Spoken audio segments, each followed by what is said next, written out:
Welcome. Let's give ourselves some hand claps. Welcome back to the Fearless Ambition Podcast. I am your host, Kadan A. Sterling. And, this is one of my other ventures on YouTube. Most people know me from Mogul Talk One-on-One here on YouTube. Of course, Cars, Golf, and Cigars here on YouTube. This is Life One-on-One here on YouTube. And now, new adventure, the Fearless Ambition Podcast. Fearless Ambition is my company. It is my Incorp, and I have a lot of different DBAs under it. Because I got to handle the business, right? You can go to Etsy.com. You can get your own United States Hustler, USH, right there. You go under the search bar, Mogul Mindset. One word, Mogul Mindset, Etsy.com. Okay? You can pick up one of your own shirts, many colors, sweatshirts, t-shirts, hoodies, and I have plenty of apparel on there for the Mogul Mindset individuals, males, females, everybody. But today we're going to discuss Devin Haney, okay, let me not be disrespectful, and Ryan Garcia. It's the next day, and we got to talk about this. Big shout out to my man Showbiz out there on the West Coast. Now, I'm going to say this. Biz actually did say from the beginning the whole antics of Ryan Garcia was a ploy to get inside Devin Haney's head. And it might have worked. If that's what he wanted to do, then it did work. But let's spark this, if I can get anything to spark here.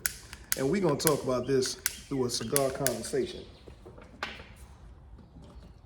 Because last night's fight was one for the books. Definitely one that 75% of people was not expecting. But let me go back on that real quick, because if you look at the actual betting odds up to the fight,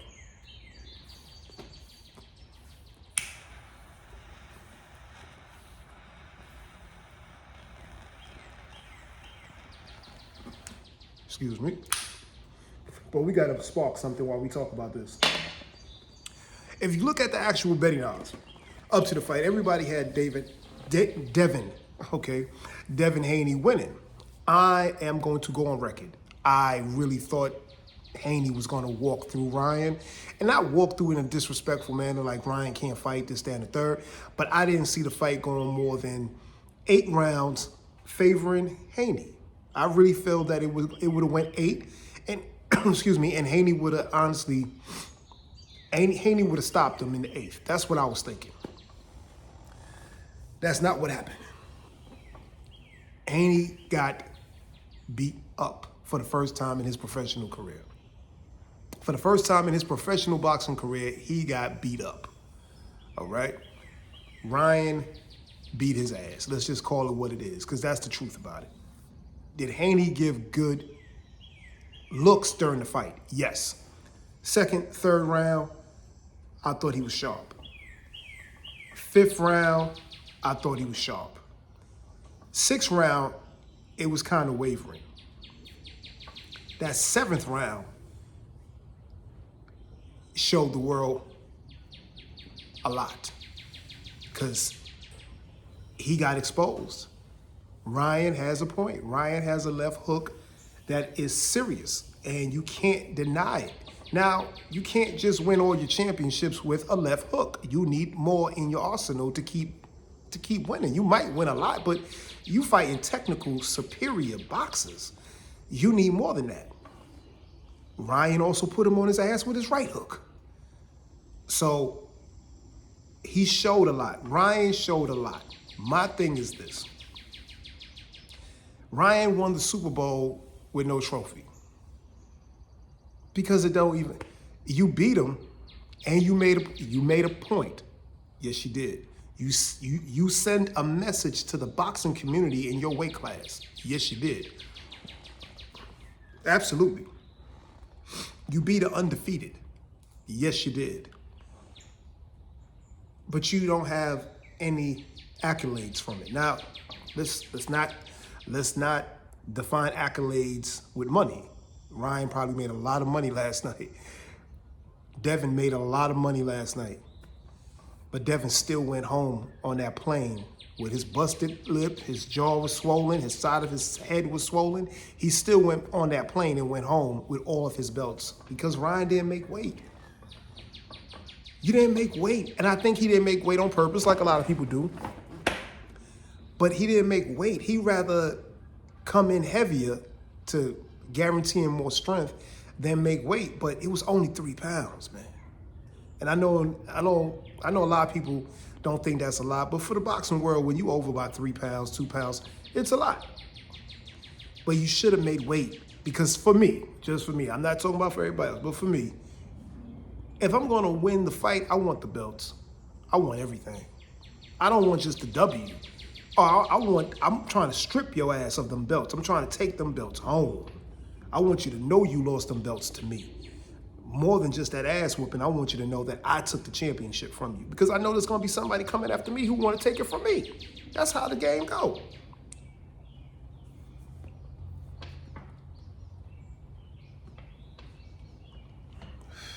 But with that being said, this is what the exposure has done for Mr. Haney. You know, it's the same thing like anything else with Mike Tyson. When Mike Tyson was on top of the world until Buster Douglas gave him his first L, the whole world didn't want to fight Mike. You wanted to fight Mike, but you didn't really want to fight Mike. I seen grown men damn near pissing on themselves in the ring before the fight started because they really didn't want to be in there with him. No. After he lost to Buster Douglas, everybody wanted to fight Mike. Now, Haney still has the belts, but guess what? Everybody's coming for Haney. Everybody's gonna come out the woodwork and be like, sign the contract. I'll take less money. I know I could take you. Cause you ain't got no chin for it, bruh. You ain't got no chin for it. Not for the heavy hands. You ain't got no chin for it. He got excellent defensive skills, but he showed none last night. Very minimum defensive skills did he show. He has excellent boxing habits, but he was off his square. Excuse me. He was off his square last night where he even said these words, I slept on him. How? How did you sleep on a dude that you've been fighting since you was a teenager? And how did you sleep on a dude as a grown-ass man? You know that this dude has something to prove. He had everything to win last night. You had everything to lose. But since the belts wasn't on the line, I guess you just felt like hell. But how did you sleep on him? You wasn't supposed to sleep on Ryan. You was supposed to take Ryan out and make Ryan not even a question mark anymore. You wasn't supposed to sleep on Ryan. No, you're not supposed to sleep on Ryan. Whether people think he's an internet boxer or not, look at his skills. The kid can box, and he showed he can fight. And he fought smart when he wasn't trying to take all the damage with that shoulder roll. I don't dig it. Floyd was the best that ever do it to me.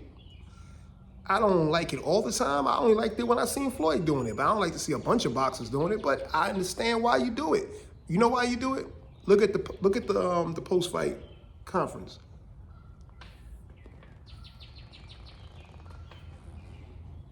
Ryan Garcia looked like he wasn't even in a fight.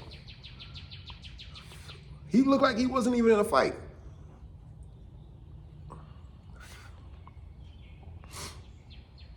He looked like he wasn't even in a fight, bro. I mean, Devin touched him a couple of times. We all saw that. He touched him a couple of times.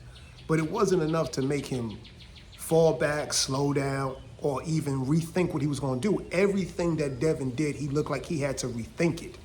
It looked like whatever they told him in the corner, by the time he got in the middle of the ring, all that shit went out the window.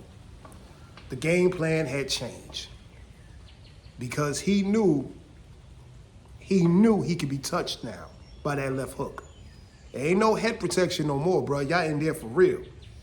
And he knew that left hook, if it come through, it could hurt him because he felt it. Look at his face. He felt it. Now, I'm going to give this to Devin. He did go out like a warrior. He didn't go out like no like he wasn't there to fight. He came into that fight to win. His game plan and his mind had to change up while he's fighting, and I think that's another thing that really, really hurt him. I think if he would have tried to slow the fight down just a little bit and really thought about some of the things he was going to do, pinpoint certain things he was going to do, could have had a different fight. May have been the same outcome, I don't know. But it could have been a different fight. I think if he would have concentrated strictly on the body, the chest, and the stomach, it could have been a different fight. Ryan is known to go down. Tank has proved that. Ryan can go down. Boxers have proved that. That one loss he got against Tank, a lot of people don't go down from the body shot. Tank put it on a perfect rib shot. Perfect rib shot. Couldn't breathe. Can't fight. I think Haney should have followed that as well. But what it showed was not that Haney doesn't have power. He don't have the power to hurt Ryan, because Ryan definitely was a more bigger man, more physical man than him last night. He didn't have the power to hurt Ryan to get in, and I don't think he was aggressive enough, mean enough last night. He should have been mean enough. But hey, listen, man, your whole plan changes when somebody punches you in your face, right? And he got punched in the face a lot last night. Now, let me give Ryan his props. Ryan, I don't know about the whole antics. I don't know about the whole, I'm gonna smoke some weed, I'm gonna drink, I'm gonna party, I'm gonna this, I'm gonna show y'all this, telling people to suck his private parts at the press conference. The complete unprofessionalism that I seen him display for this fight is not the Ryan Garcia that we have grown to know from his other fights. He's always been professional. Always, always. I don't know why this time he said, I'm gonna take the bad guy route. I'm gonna go follow Romello route. And I'm gonna make people hate me, because if they don't like me, then they'll definitely buy the fight because they wanna see Devin put me down.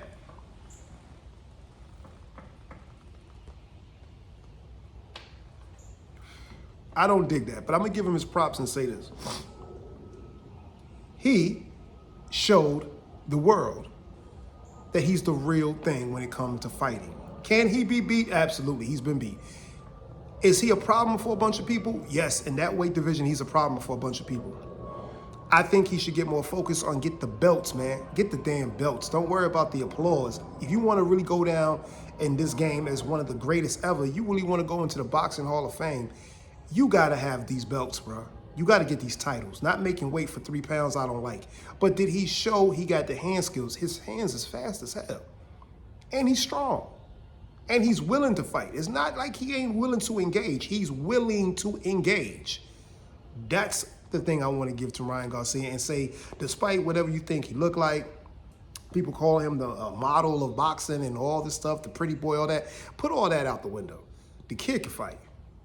Okay, I got way more respect for him than I got for Romello. And if Romello ever get into the ring with any one of them, he's going to get beat up again. So I don't ever want to see him fight ever again in life. But, it's up to him if he's going to fight. I don't know. I just don't think he should do it. But he needs to stay in his weight category. I think people were saying also, I don't know how many people agree with this or not, but that maybe he want to go up to 145, 147. 150, 154, stuff like that. No, you don't. No, you don't.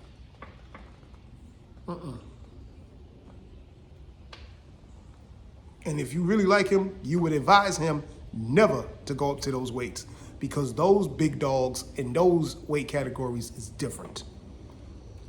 Now you talking about dealing with Bud. You don't want that problem. You don't want that problem.